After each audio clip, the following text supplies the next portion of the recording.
En Periodista Digital hoy tenemos el gusto de recibir a uno de los principales testigos, a uno de estos principales testigos de la historia, porque ha sido coprotagonista de ella y testigo de ella. La verdad es que es un apellido que yo creo que es suficientemente conocido, porque si alguien piensa un bufet de España, Garrigues. Si piensa en la historia diplomática de España, el diplomático, el embajador Garrigues. Si piensa en la transición, los que lideraron, digamos, al bloque liberal, los Garrigues. Y como aquí además nos gustan la historia de los medios de comunicación, pues si piensa uno pues en la historia de la cadena SER, también pensaría en los Garrigues. Y ya terminando, si uno piensa en lo que es el conocimiento global de la situación económica o política, pues también los informes o comentarios o discursos del señor Garrigues. Don Antonio Garrigues, muchas gracias por estar aquí en Periodista Digital. Encantado de estar aquí, encantado con esa presentación, que te la agradezco mucho. Encantado de estar en el mundo digital, que es obviamente el mundo del futuro, de modo que me encanta estar aquí. La verdad es que estos días que se está celebrando el aniversario del asesinato del presidente Kennedy, se le ha visto esto en varios medios, porque es un tema que incluso tanto tiempo después sigue dando mucho que hablar. ¿Por qué simbolizó tanto la figura de Kennedy que incluso hoy, quienes nacimos muchísimo después, sigue siendo un referente? Porque yo creo que en definitiva se recuerda siempre a aquellas personas que aportan grandeza. Ya sabe que los seres humanos no son todo grandeza ni todo maldad, y que por lo tanto el presidente Kennedy tuvo que tener sus defectos, y era un hombre humano y cometió errores graves, ¿no? Pero fue una persona que transmitió a la ciudadanía a la que se dirigía ideas grandes, ideas de cambio, ideas contra la desigualdad social, ideas contra el rechazo a las minorías étnicas, ideas grandes, ideas válidas, ideas sinceras y buenas, ¿no? Y yo creo que eso la humanidad lo recuerda. Y en cambio hay gente que ha pasado por la vida política y que no ha transmitido una sola idea grande. Todo ha sido pequeño, sectario, dogmático, pobre. Y yo creo que esa es la gran diferencia entre los grandes políticos y los malos políticos. Usted, que tiene cierta autoridad para hablar de ese tema, ¿le parece adecuada la comparación que se hace tan habitualmente entre el señor Kennedy y el señor Obama?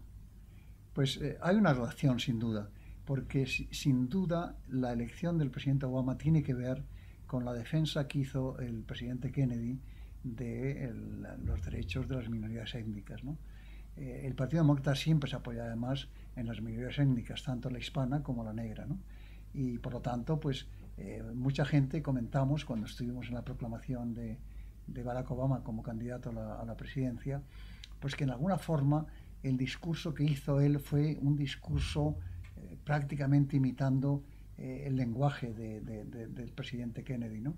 Y que en efecto sin el presidente Kennedy, la elección de una persona como Barack Obama, que ahora vemos como ciertamente normal y aceptada, hubiera sido imposible.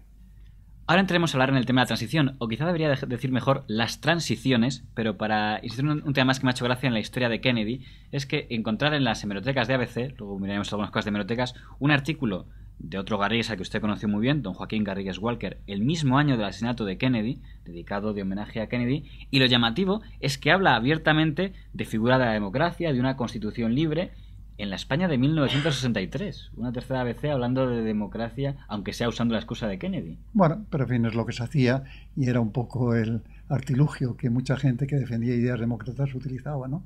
Igual pasó con Cuadernos para el Diálogo, Joaquín Luis Jiménez y tanta gente que colaboró en eso. Había que utilizar subterfugios para hablar claramente de las aspiraciones del pueblo español a una constitución abierta y una democracia clara, ¿no?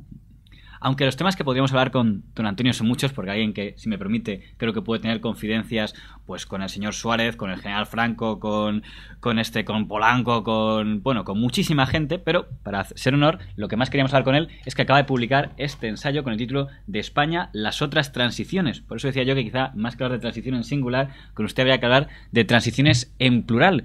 Quizá porque se habla demasiado de la transición política y se olvidan todas las demás. Esa es justamente la razón del título, de que el tema de transición política, que fue una maravilla, y yo no le niego al estamento político todo su mérito porque lo tiene en gran medida, ¿no? Pero además de la transición política y simultáneamente a la transición política, se produjeron otras transiciones tan importantes y tan interesantes y tan dignas de resaltar. La propia transición sindical fue una maravilla. El comportamiento de los sindicatos fue un comportamiento lleno de generosidad, lleno de positividad y lleno de buen sentido, ¿no? Pero también pasó algo con la transición empresarial, que fue un poco más lenta que la transición sindical hacia la democracia, pero que también fue muy viva y muy fuerte, ¿no? Y también tuvimos una transición cultural y, sobre todo, una transición sociológica. Ahí es donde empieza, por ejemplo, a despertar el papel de la mujer y el protagonismo de la mujer, que para mí es uno de los cambios más importantes que ha sufrido, lo digo entre comillas, la palabra sufrido, la democracia española, el protagonismo de la mujer, ¿no? El papel que está cumpliendo, el papel que empezó a cumplir la mujer y el papel que está cumpliendo la mujer es el mayor signo de modernidad y de calidad democrática que tenemos en España. Y a esas transiciones me refiero porque, insisto, sobre la transición política se han escrito miles de libros, pero a mí me gustaría, pues yo soy incapaz de cubrir todas, que los que participaron en aquella época aportaran su propia versión y su propia historia, ¿no? La verdad es que debo decir, por barrer un poco para casa, que aquí en Periodista Digital recientemente tuvimos a varios representantes del mundo sindical. Estuvo el señor Ariza o el señor Corcuera hablando de cómo fue esa etapa de los agentes sociales de la transición, y es verdad que a veces quizá se olvida, por ejemplo, ese punto de vista, el de cómo fue la transición desde el punto de vista de los agentes sociales. Sin duda. Y en efecto la transición sindical, como he dicho, fue vital. Es decir, el comportamiento que tuvieron facilitó muchísimo todo. Es cierto que todos los estamentos colaboraron, es la verdad, que esa es un poco la gracia y la clave de la transición española, que sigue siendo una de las transiciones mejores que ha habido en el mundo. En un país tan dado a pelearse entre ellos, que en un momento de la historia hubiera lo mayoritario fuera el llevarse bien. Lo cual demuestra que cuando se les presenta un objetivo claro y cuando está claro que el interés nacional se concentra ahí, la ciudadanía española se comporta de una forma admirable. Siempre lo ha hecho y siempre lo hará. Si se la confunde y se la engaña y se la lleva por caminos en donde no se mueve con tranquilidad, entonces la gente está confusa. Pero en cuanto todos los estamentos que lideran este país se pusieron de acuerdo en que había un objetivo claro, que era la democracia, el comportamiento de la ciudadanía española fue un espectáculo glorioso, brillante y magnífico de calidad política. Lo que pasa, por poner un dilema mental que me ha surgido tras leer la parte del 23F, es que yo pensaba, cuando comenta que tras el golpe los partidos políticos que se habían distanciado un poco de la población, pues trabajan y se esfuerzan en recuperar eso y lo recuperan, sin querer no pude evitar pensar, ¿qué pasa? ¿Que tiene que pasar un 23F o una guerra civil con dictadura para que los políticos vuelvan a acercarse al pueblo? O sea, ahora, por ejemplo, que se critica mucho que hay un distanciamiento otra vez entre los grandes partidos políticos y la población, ¿tendría que haber una explosión de 23F para que vuelvan a hacer sus deberes? La calidad del diálogo político en España nunca ha sido bueno. Es verdad que en casos extremos se han comportado muy bien, y en el caso del 23F no podían comportarse de otra manera, hubiera sido realmente y absolutamente irresponsable, ¿no? Y por lo tanto hicieron lo que tenían que hacer y lo hicieron admirablemente bien, ¿no? Pero que en España el diálogo político siempre está cortapisado y reducido por factores puramente sectarios y partidistas y a veces incluso por actitudes demagógicas, no tiene duda. Tenemos que mejorar el diálogo político. Y el diálogo político hay que mejorarlo partiendo de una base muy clara. Y es que la democracia no consiste en que todos estemos de acuerdo, consiste en convivir en desacuerdo. Y solamente se convive en desacuerdo dialogando. Yo no conozco ningún otro camino, y no hay ningún otro camino que el diálogo. Y el diálogo tiene que llevar al consenso. Y por descontado no siempre, porque la democracia también es discrepancia y por descontado es confrontación de modelos ideológicos distintos. Pero cuando el interés nacional está en juego y cuando hay temas en donde se requiere diálogo y consenso, los partidos políticos no pueden negarse a ello. Y dicen que no se niegan, pero de hecho, llevamos ya una larga temporada en la que no hay ningún tipo de diálogo medianamente inteligente. No llego a calificarlo de diálogo de sordos, pero muy parecido a un diálogo entre sordos. En este ensayo de don Antonio, la verdad es que hay podríamos llamar una especie de diagnóstico, ¿no? Sería como un médico que ausculta al paciente. Aquí en los distintos capítulos van siendo distintas cosas, y lo que me ha llamado la atención es ver que muchas de los fragmentos que se reproducen son artículos o fragmentos de conferencias de hace bastante tiempo, pero que siguen siendo sorprendentemente válidas para cosas de hoy. Por ejemplo, me ha llamado la atención el artículo de 3 millones de parados ya basta, que de la ABC, que está recogido en la obra, y cómo algunas de las ideas que saca serían aplicables a la actualidad, porque aquel era un gobierno que había prometido 800.000 puestos de trabajo, al final 3 millones de parados y ya basta, que decía usted, explicando un poco la diferencia que se había encontrado el gobierno de antes con el de ahora. bien podría usarse ahora aquello de la herencia recibida el gobierno actual. Eso es así, exactamente igual. Es decir, tenemos que dialogar. Y está claro que el tema del paro, ese sí que es un tema de interés nacional. Es que no hay ningún otro tema que no recabe más consenso y más diálogo, ¿no? Los propios empresarios tienen que empezar a aceptar que el tema del paro también es un tema de los empresarios. Yo creo que ya lo reconocen y lo aceptan, pero tienen que asumirlo con mucha más integridad. Los sindicatos por descontado, los partidos políticos, pero todos los estamentos, incluidos los medios de comunicación. Es decir, ese es un tipo de objetivo, reducir el paro en España, en donde todos tenemos que colaborar. Y por lo tanto, si hay ausencia absoluta de diálogo político o discrepancia absoluta de diálogo político, vamos a ir por mal camino. Yo no digo que tengamos que estar permanentemente de acuerdo en las medidas, pero que a través del diálogo se puede hacer, no tiene duda. Y no es que pongamos el ejemplo los pactos de la Moncloa, es que ha habido otros muchos casos en donde ha habido consensos que han merecido la pena. Y por lo tanto, este pueblo ya ha demostrado su capacidad de resiliencia, su capacidad para aguantar los problemas con integridad, como lo está demostrando ahora mismo con la crisis esta tan larga, tan puñetera y tan intensa, ¿no? Y por lo tanto, realmente esta ciudadanía merece que los estamentos dirigentes, todos ellos, y el estamento político a la cabeza, haga el esfuerzo mínimo de al menos ponerse a dialogar con un mínimo de sinceridad, con un mínimo de franqueza.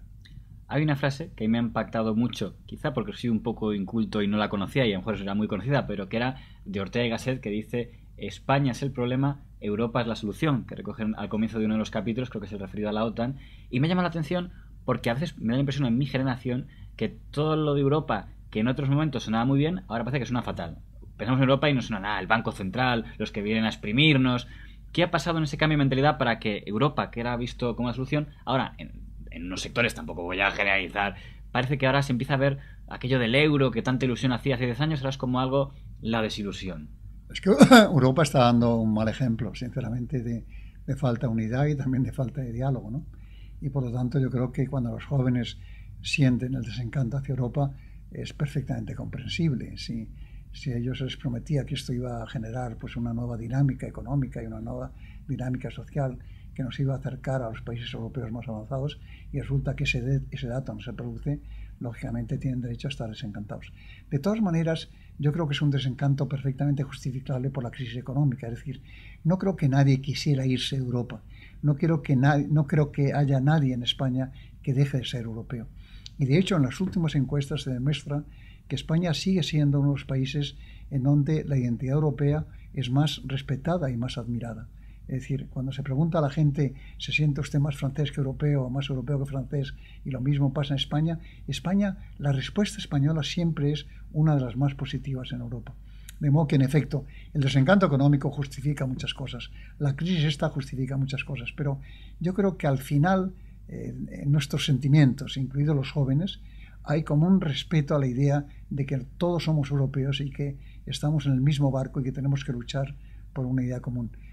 Comprendo que es difícil, es fácil decirlo, pero es difícil transmitir este convencimiento, pero yo incluso hablo con muchos jóvenes y sobre todo con muchos estudiantes, y cuando les pregunto de una manera directa y clara, pero ¿vosotros quisierais estar fuera de Europa y no sentiros europeos? La verdad es que la respuesta siempre es negativa.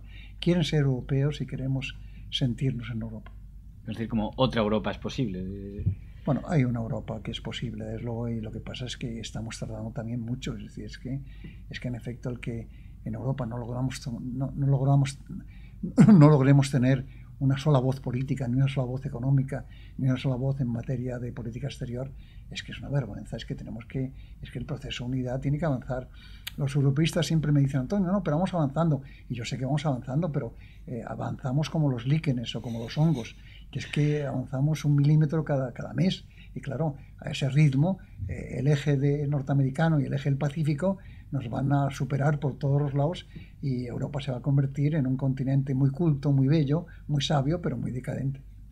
En Periodista Digital nos gusta mucho dar un vistazo a las hemerotecas, y he seleccionado algunos fragmentos de periódicos por ver qué recuerdos le traían. Uno que, por ejemplo, no sé si le va a hacer gracia o al revés, es esta portada del País semanal, y se la enseño porque tengo entendido, y si no me lo puede usted decir, que esto fue una jugada que le hicieron. Fue una jugada, clarísimamente, y mi familia, y sobre todo mi mujer, cuando vieron la foto esa en el País semanal, se quedaron realmente profundamente ofendidos, ¿no? ¿Cuál era la historia de...? Pues la historia es que nos querían vestir a una serie de personajes de Superman. Bueno, como haciendo ver quién pintaba más en ciertas áreas, jurídica, económica, política, cultural, social, ¿no? Y yo dije, bueno, pues si los demás se visten de Superman, pues yo no voy a decir que no, vamos, pero lo que no sabía es que iban a aparecer en portada. Y esto es importante decir porque en esta época se decía, y aquí a veces explicar, que era un inminente que Antonio Garrigues fuera ministro. O sea, tengo aquí muchos recortes de se da por segura la presencia de Antonio Garrigues Walker en el gobierno de Calvo Sotelo. Hubo hasta por primeras páginas de información, pero al final, en el gobierno de Calvo Sotelo usted no entró. ¿Qué pasó? Bueno, yo tuve una oferta de Leopoldo Calvo Sotelo que siempre le agradecí y que siempre le he agradecido. Es una persona más con la que he tenido una amistad entrañable y es una persona que echo de menos, pero en aquel momento yo no estaba en condiciones de ocuparme de un ministerio. Tenía el problema de mi despacho, había que ocuparse del despacho y yo no podía dejarlo. Mi padre estaba fuera de España, en fin, hubo una serie de razones que me condujeron a decir que no. Pero en efecto tuve la oferta y tuve que rechazarla y esa es la verdad. Pero que conste que siempre le he agradecido a Leopoldo Calvo Sotelo esa oferta. Por ejemplo, esta portada es de las elecciones del 82 del entonces presidente de UCD, don Antonio Lavilla y usted, que era, entre comillas y sin las comillas, el presidente del principal grupo liberal que había en ese momento en España, que era el Partido Demócrata Liberal. Y entonces se hablaba de una coalición entre los dos, quizá porque el perfil del señor Lavilla era un perfil, para que vamos a ocultarlo, quizá un poco más, si no diré de derechas, pues más democristiano, y entonces era un intento de ser más centro. Pero al final, si exceptuamos el tema del País Vasco con el señor Yanque, creo que la coalición no se produjo. La coalición no se produjo, ¿no? ¿Qué pasó? Porque aquí era ya inminente. Pues porque no se llegó a un acuerdo, y además porque era difícil incluso llegar a un acuerdo, ¿no? Pero yo comprendo que el rumor existía, pero en fin, yo creo que incluso cuando se publica esa noticia, nosotros ya éramos conscientes de que el pacto ese era realmente complicado. En ese momento, ahora parece que la etiqueta liberal ha reaparecido, sobre todo a nivel tertuliano. Parece que más o menos todos los periodistas que no son socialistas son porque son liberales. En aquel momento la etiqueta liberal parecía que tenía un tipo más de al margen del bipartidismo, ¿no? Era como la marca que podía estar en medio de populares y socialistas. Es que la gente recordaba que hubo un magnífico liberal europeo alemán, Hans-Dietrich Genscher, que tuvo un partido liberal que cumplió un papel importantísimo en Alemania, aunque tenía siempre pocos votos, no llegaba mucho, jamás superó mucho el 10%, ¿no? Pero con ese 10%, incluso con menos, con el 7-8%, era una especie de partido bisagra entre la coalición socialista y la demócrata cristiana, ¿no? Entonces, el liberalismo se conectaba realmente con aquella idea, la idea de encontrar una fórmula bisagra, que era un poco nuestro objetivo. Obviamente nosotros sabíamos que aspirar a la mayoría era imposible. Lo que no sabíamos es que el fracaso iba a ser verdaderamente espectacular, ¿no? Pero la imagen liberal siempre ha estado distorsionada. Y siempre ha estado distorsionada porque los socialistas siempre dicen que son socialistas a fuerza de ser liberales, Solchaga los conservadores son liberales también. Es decir, es que la ideología liberal siempre ha sido una ideología muy compartida. Y además, sobre todo, yo creo que los liberales hemos hecho muy mal la política, es decir, nunca hemos sabido penetrar en la vida política con seriedad. En parte porque es difícil, es decir, meterse entre medias de dos partidos mayoritarios es siempre complicado. Aquí y en Inglaterra, los liberales han tardado una cantidad de años tremendos en meterse allí, ¿no? Me imagino que en el año 83, desde el sector, digamos, fraguista, debió ser mal recibida su decisión de presentarse a la alcaldía de Madrid. Así es. Porque ellos querían que fuera Jorge Bestringe. En efecto, no les gustaba nada, porque en definitiva daban por seguro de que si teníamos muchos votos, se los íbamos a quitar a ellos. Luego, la verdad es que no tuvimos ningún voto. Pero igual a lo mejor le hubieran dicho, si usted retira la candidatura, le ponemos de número 3 en la lista. No me dijeron eso y yo creo que no hubiera aceptado, porque en aquel momento yo estaba influenciado por la idea de recuperar otra vez la vida política liberal en España y de cumplir un papel similar al que cumplía el Partido Liberal alemán en su país, ¿no? De modo que yo no hubiera podido aceptar eso, sinceramente no lo hubiera podido aceptar. Y ha dejado caer ya el tema... Pero que nadie me hizo la oferta. Okay. Ha adelantado ya, y es un tema que a muchos le habrá llamado atención porque uno pensaría que a lo mejor es un tema que usted prefiere olvidar y dedica todo un capítulo a hablar del tema de la Operación Roca. Es más, dice que a pesar del fracaso se pueden ver aspectos positivos Y yo pensando en el tema diría, quizá lo que hay ahora en Cataluña, el problema que hay, se hubiera podido evitar, si hubiera calado un... Yo lo creo positivamente. Yo creo que la operación estaba llena de buen sentido en todos los aspectos. Lo que pasa es que la intentamos demasiado pronto. Y ese es un error político del cual hay que asumirlo. En política uno se equivoca por meterse demasiado tarde o por meterse demasiado pronto. Y nosotros intentamos una operación que primero era muy difícil de entender. Era muy difícil de entender para la ciudadanía. Y por otra parte yo creo que no era su tiempo. Pero la idea de incorporar a un partido nacionalista a la política nacional de una manera directa, a mí me parece que es una idea que todavía tiene que prevalecer y que tiene que desarrollarse. Y que el diálogo entre los partidos nacionales y los partidos nacionalistas también sigue siendo un diálogo pendiente. Pero es un diálogo posible y es un diálogo que puede ser muy eficaz y muy positivo para este país. Luego, por lo tanto, yo creo que de aquella operación, bueno, primero porque siempre hay que hacer un esfuerzo para sacar, siempre se dice que no hay nada que sea enteramente malo y no hay nada que sea enteramente bueno. Bueno, pues yo creo que esa lección era buena. Pero que el objetivo de la operación era bueno y positivo, eso nadie lo duda, nadie lo duda. Y mucha gente me lo dice y me lo recuerda, en fin, pero la verdad es que luego fue un fracaso político realmente serio. Lo curioso es que en aquellas elecciones quien les ganó entre comillas la partida no fue ni Felipe González ni el señor Fraga, primera y segunda fuerza, sino, según suelen decir los historiadores hemerotequistas, fue el duque de Suárez, que de repente se quedó con la etiqueta liberal, aunque solo durante esas elecciones, pero qué curioso porque su perfil no venía precisamente del mundo liberal. Y llegó a ser presidente de la Internacional Liberal. Lo cual es interesante. Lo cual también es interesante destacar, pero llegó a ser presidente de la Internacional Liberal, ¿no? Lo cual demuestra otra vez cómo el adjetivo liberal y la idea liberal siempre está distorsionada, siempre está manipulada, siempre está especulada. Yo no digo que Adolfo Suárez no tuviera un espíritu liberal, porque lo demostró, y solamente una persona que luchó como él luchó por la democracia, pues eso es una forma de ser liberal, sin duda de ningún tipo, ¿no? Pero no era un arquetipo de liberalismo, no era. Yo he oído discursos suyos que se parece más, incluso que casi está más cerca del sector progresista o de la... Sin duda, de la socialdemocracia, vamos, incluida, ¿no? De modo que, pero ese es un poco el tema que los liberales tenemos que repensar algún día. No creo que sea a corto plazo porque lo veo muy complicado, pero algún día el liberalismo tendrá que tener un líder capaz de convencer a la sociedad española de que el liberalismo es la ideología triunfante, es la ideología que ha triunfado, aunque políticamente los liberales, y yo el primero, pues hayamos sido necios políticos que no hemos sabido hacer las cosas bien.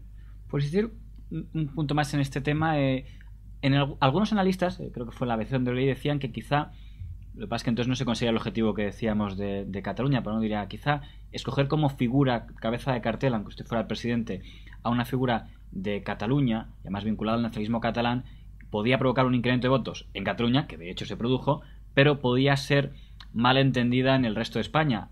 Podía haber quien pensara, quizás si el cabeza de cartel hubiera sido el señor Carrias Walker o el señor Sainz de Robles, por decir dos nombres, o el señor Florentino Pérez, que creo que estaba en el proyecto, sin duda, pues quizá hubiera sido otro resultado.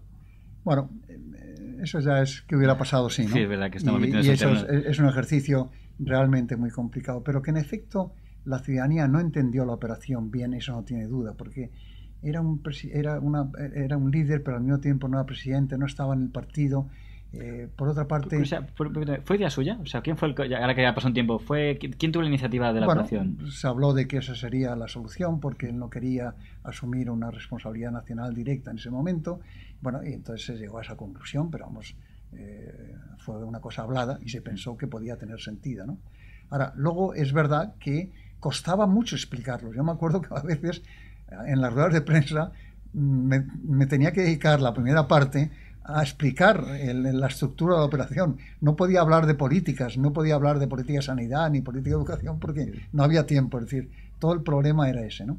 Y en efecto, echar la culpa al pueblo soberano es una tontería. Realmente, si fracasó la operación es porque la hicimos mal y se acabó. Vamos, y no hay que darle más vueltas. La hicimos mal. Aunque sea algo más secundario, pero por los internautas de deportes que dirán, pero Florentino Pérez era secretario general. ¿Quién era Florentino Pérez en aquel momento? ¿Le fichó usted para que fuera secretario general? ¿O? No, le fichó, él venía con el equipo Roca. Y él era el que defendía la operación Roca. Y estaba muy vinculado a Miguel Roca, vamos, especialmente vinculado a Miguel Roca. Si se lee la lista de nombres que estaban, eran gente de primer nivel. García Díez, Justino de Azcárate. ¿Por qué después de las elecciones no intentaron, y seguramente ahora habrá muchos que se lo han contado, esto no será una original, se lo han dicho 1000 veces, ¿por qué no intentó continuarse después el proyecto? Pues porque cuando se ha fracasado de la manera que se fracasó, realmente es que hay que saber dimitir y hay que saber irse, es que uno no tiene derecho a intentarlo de nuevo. Es decir, yo lo que decía, me parecería estupendo que alguien tomara el liderazgo, pero yo no puedo ser ese líder, yo he conducido una operación a un fracaso electoral y por lo tanto pues lo que debo hacer es dejar paso, vamos, no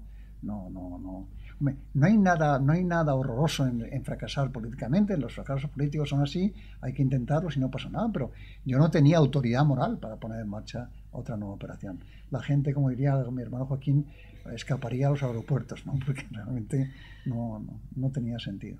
A día de hoy alguien podría decir, pues una operación Roca igual no tendría sentido, pero a lo mejor una operación Durán Lleida a día de hoy podría tener sentido. Bueno, y yo creo que ya habrá gente que lo piense y habrá gente que está dando vueltas a esas ideas, eso no tiene duda. Pues por entrar un poco en el tema mediático, aunque luego coge el tema del bipartidismo que antes de acabe, bueno, una cosa que también no se me olvide. Usted dedica el libro a 3 figuras, 3 apellidos bastante interesantes, que es el apellido entre canales, el apellido Armero, que en el mundo periodístico dice mucho, por Europa Press y por además... Muchas cosas. Y el señor Ruiz Gallardón, padre. Claro. Y dice, de los 3 aprendí muchísimo. Eso es que aprendí muchísimo. Primero, son 3 personas que han desaparecido.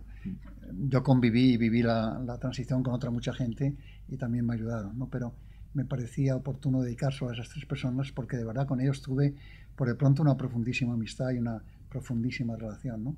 José María Ruiz Gallardón fue una persona que cumplió también en España un papel político importantísimo y también en relación con Pepe Mario Armero, ¿no? Y Pepe Mario Armero fue una persona realmente destacadísima y además humilde en su sentido de que renunciaba a todo protagonismo, pero fue hacedor de muchísimos encuentros y de un favorecedor de diálogos. Pero ha quedado muy olvidado, ¿no? Muchos no ha quedado demasiado olvidado y a mí yo pienso por descontado referir la presentación del libro porque fue una persona estupenda. Y con esos 3 amigos yo tuve una amistad realmente maravillosa y positiva, ¿no? Y los he querido, y por eso me alegra que lo presente el libro el hijo de José María Ruiz Gallardón, Alberto Ruiz Gallardón, actual ministro de Justicia, Mario Armero. Quería elegir a un hijo de José María entre Canales, pero no podían porque tenían compromisos empresariales especiales, ¿no? Pero va a estar allí pues un gran historiador, Juan Pablo Fusi, que ese sí que sabe de historia. Cada historiador sí está. Y siempre y sabe de este tema, desde luego muchísimo más que yo. Oye, y por curiosidad, ¿va a ir el director del Mundo, don Pedro J. Ramírez? Pues no sé, vamos, está invitado por descontado, pero J tiene una vida muy complicada. Lo comento porque, igual usted me lo puede confirmar o no, se ha dicho, y aquí además se nos ha dicho aquí en el entrevista muchas veces, y creo que él también lo ha dicho el propio él, que él debe en parte su carrera de director a la familia Garrigues. Bueno, sobre todo él tenía una especial vinculación con Joaquín, con mi hermano Joaquín, y se entendieron muy bien. Y bueno, yo también he tenido y sigo manteniendo con él una relación muy buena, ¿no? Pero yo creo que él, al hablar de la familia Garrigues, se refería fundamentalmente también a mi padre, que coincidieron, aunque fuera poco, el embajador, y también a mi hermano Joaquín. Aunque yo insisto, fui amigo de él, sigo siendo amigo de él. Claro. El embajador Garrigues también ha quedado desaparecido por desgracia, pero era ministro de Exteriores en el primer gobierno de la monarquía, ¿no? Que debía ser el encargado un poco de presentar al rey al mundo. Bueno, no fue ministro de Junta Exterior, fue ministro de Justicia. Justicia, perdóname, me estaba confundiendo con Areiza, me estaba confundiendo. Lo que pasa es que luego fue embajador, antes había sido embajador en Estados Unidos y embajador en la Santa Sede, ¿no? Pero que estuvo en aquel primer equipo. Estuvo aquí en el primer equipo y además una de sus tareas también fue ayudar en asuntos exteriores a recuperar una imagen de la España nueva y de la España que iba a cambiar, ¿no? Tanto el señor Ramírez como Federico Jiménez Los Santos se dice que les apoyaron ustedes mucho mediáticamente, no sé si eso es exagerado, ¿no? Sin duda, muchísimo, pero muchísimo. Pero muchísimo. Lo cual antes diría, yo he visto que se dedicaron portadas, se dedicaron medios, y no he visto en cambio que usted tuviera grandes enemigos, ¿no? Ni políticos ni mediáticos. No es una figura a la que se le atribuyan grandes enemistades. Yo no, al menos no lo he sentido realmente. Debo tener enemigos porque sería triste no tenerlos, ¿no? Pero la verdad es que yo no he notado nunca su negatividad ni nunca su enemistad. La verdad es que no. En cuanto a cantidad de enemigos, no me quejo. Yo creo que he tenido pocos. Por terminar con el apartado mediático y volver al SEO, quedaría la cadena SER, que he mencionado antes en la introducción, donde tanto don Antonio como don Joaquín fueron en algún momento presidentes del Consejo de Administración de la cadena SER. Y mi hermano José Miguel también. Entonces, Cuando entrevistamos a don Eugenio Fontán, él nos contaba que en la transición, incluso antes de la transición, empezó, digamos, la transición mediática en la SER. Eso es. Eso no debía ser fácil, entiendo. No, ciertamente no era fácil, era complicado, era muy difícil, y entonces había que utilizar incluso a veces telenovelas para intentar vender algún mensaje, que era en aquel momento, la telenovela era el vehículo más importante que había por la radio, ¿no? Y mi padre me hablaba mucho de ese tema, de que lo difícil que era utilizar los medios de comunicación pues para hablar de una España distinta, ¿no? Su padre fue hasta el final de su vida presidente de honor de la cadena SER. Sin embargo, el señor Fontán, que también hemos entrevistado en este ciclo, sí incluyó un reproche, es verdad que no referido a la totalidad de las Garrigues, creo que se refería más a don José Miguel, si no entendí mal, de que en un momento determinado los Garrigues decidieron retirar la gestión a él y apoyar que la gestión fuera para el señor Polanco.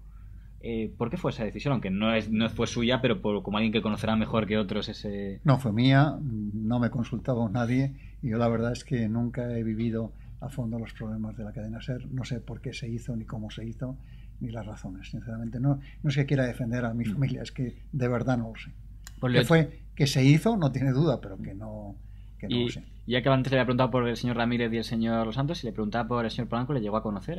Sí, por eso y hablé con él, y además fue mi amigo de él. Hicimos muchas cosas juntos, viajamos juntos, en fin, tuve con él una relación humana muy buena. Pues le voy a poner un reto, si no me riñe, que sería un comentario de algunas de las personas que ha podido conocer, muy breve, que sería, por ejemplo, si yo le pido hacer un comentario del rey Juan Carlos, de la parte personal o de lo que ha conocido usted de él. Pues que siempre ha sido una persona que ha tenido una idea de España muy clara y muy fuerte.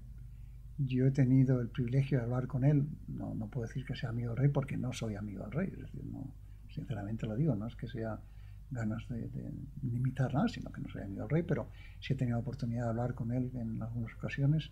Yo siempre le he encontrado con una idea de España muy clara. Todos los seres humanos tenemos defectos y cometemos errores, ¿no? Y yo no quiero por eso salvarle de esa condición humana, ¿no? Pero lo que sí digo es que es una persona también con grandeza de ideas y con una clara idea de España, ¿no? Y yo creo que eso es lo que tenemos que respetar y que apoyar y que sostener. ¿El Duque de Suárez?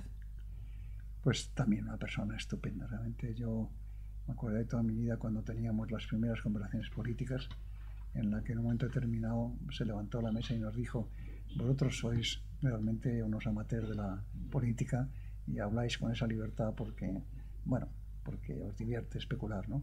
Yo soy un profesional de la política, me voy a dedicar a la política y por lo tanto a mí este tipo de encuentros me parecen un poco frívolos, ¿no? Y esa lección se me quedó grabada porque en efecto teníamos con él unos debates en los que hacíamos todo tipo de sugerencias, pero era todo, digamos, movidos por el reino de la fantasía y muchas veces de la utopía, ¿no? Y después pues he tenido la oportunidad de hablar con él en muchas ocasiones, siempre agradecido lo bien que trató a mi hermano Joaquín.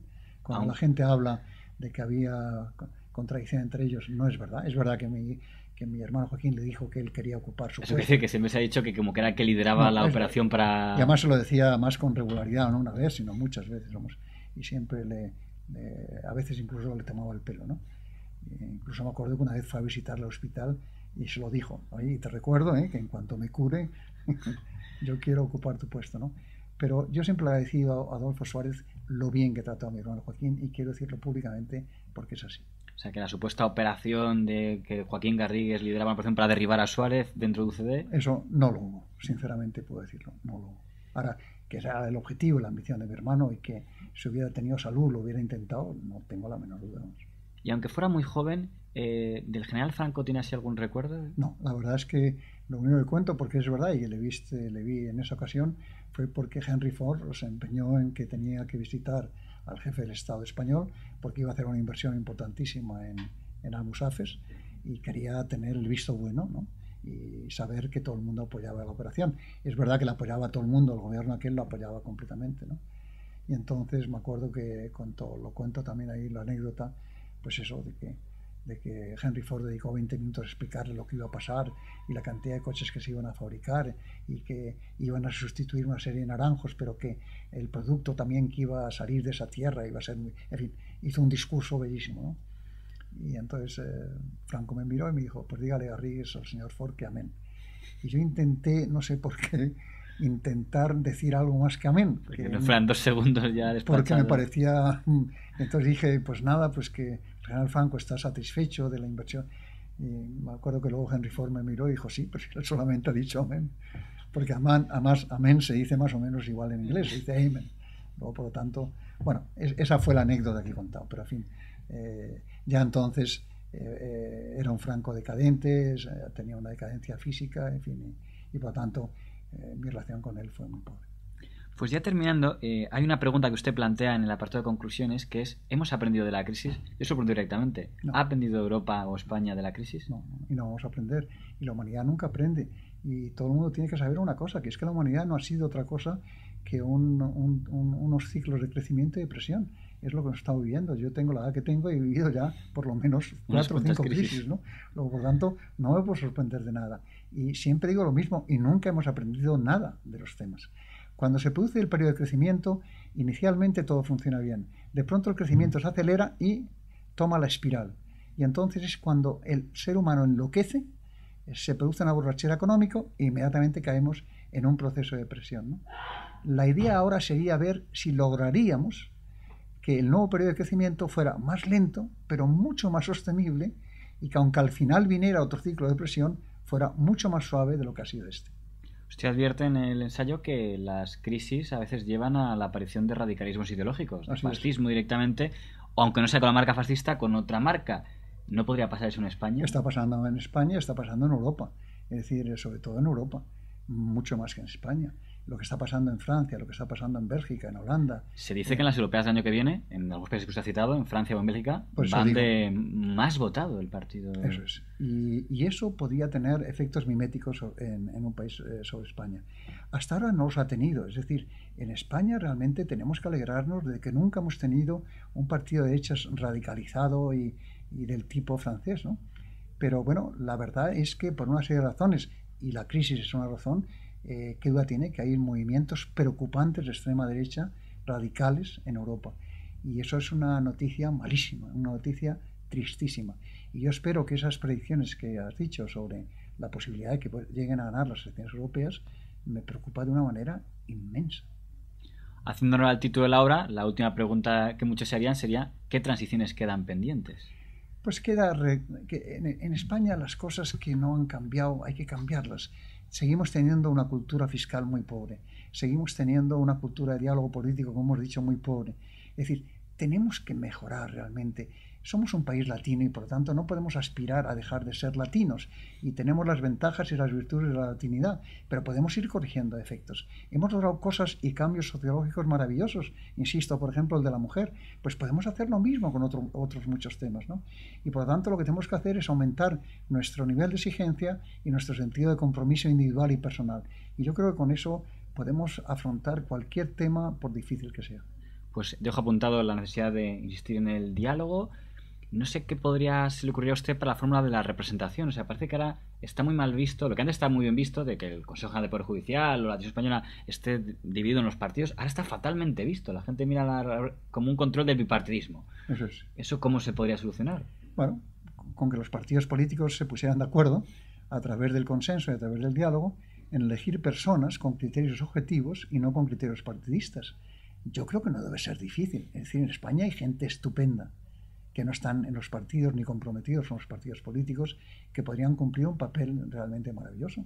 Hagamos eso, elijamos a las personas más capaces. Y yo creo que ese no es un ejercicio ni imposible ni estéril, es un ejercicio perfectamente posible y tremendamente positivo. Pues confiemos en que sea posible tanto el entendimiento y diálogo como con los partidos nacionalistas y bueno, algún internauta me dirá, oiga, ha dicho que va a presentarlo el señor Galardón, pero ¿dónde es y cuándo es? Pues es en la Fundación Ortega Set y es el próximo jueves a las 7 de la tarde. Pues hay que ha dicho para los que quieran ir y por parte de Periodista Digital agradecer a don Antonio que haya compartido este rato con nosotros. Pues encantado de haber estado contigo. Yo siempre digo que en las entrevistas el peso del entrevistador es muy superior al del entrevistado. No, en este caso no. Y te agradezco que te hayas leído el libro, que te conozcas los temas y que hayas preparado esta conversación con tanto cuidado. Para mí ha sido todo un ejemplo ahora. Muchas gracias por haber venido, don Antonio. Hasta pronto.